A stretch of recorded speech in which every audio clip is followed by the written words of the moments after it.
तर मंडळी, गुढीपाडवा जवळ येता असा म्हणजेच मराठी माणसांचा मराठी नववर्ष येता असा. गर्व असा माका की मी मराठी असय, पण कुठेतरी कधीतरी वाईट सुद्धा वाटतं. कारण बाहेरचे लोक आपल्या महाराष्ट्रातच नाही तर आपल्या कोकणात येऊन स्थायिक झाले असत आणि त्यांनी त्यांचे व्यवसाय उद्योगधंदे सुरू केले असत. आणि याचेच दुष्परिणाम असे की आज उद्योगधंद्यात आणि व्यवसायात आपलो मराठी माणूस कुठेतरी मागे पडता असा. आणि म्हणूनच आपल्या सर्वांसाठी आनंदाची गोष्ट अशी की कोकण जनता सेवा फर्निचरची संपूर्ण कोकणात 10 दुकानं सुरू होतात असत. त्यातली 3 दुकानं गोव्यात आणि 7 दुकानं आपल्या सिंधुदुर्गात असतली असत. आता कोकण जनता सेवा फर्निचरच कशा, कारण ह्यांच्याकडे कोकणातल्या शेतकऱ्यांच्या लाकडापासून बनलेला फर्निचर तुमका होलसेल दरात मिळतला.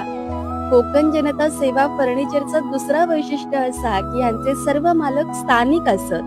कोकण जनता सेवा 100 पेक्षा जास्त विद्यार्थ्यांका व्यावसायिक शिक्षण देता आणि एवढाच नाही तर रोजगाराची संधी सुद्धा उपलब्ध करून देता.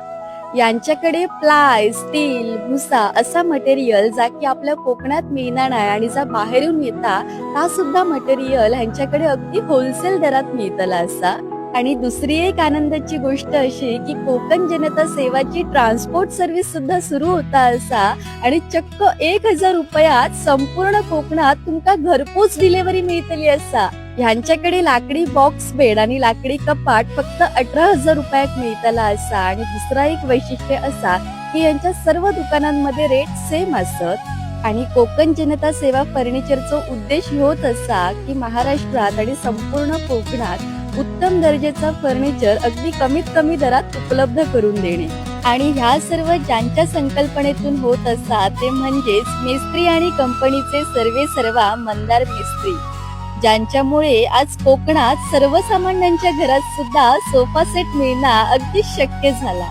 तर मग वाट कसली बघताय, आजच कोकण जनता सेवा फर्निचर म्हणजेच मेस्त्री फर्निचरला संपर्क करा आणि गुढीपाडव्याच्या शुभ मुहूर्तावर चला आपल्या माणसांना मोठं करूयात.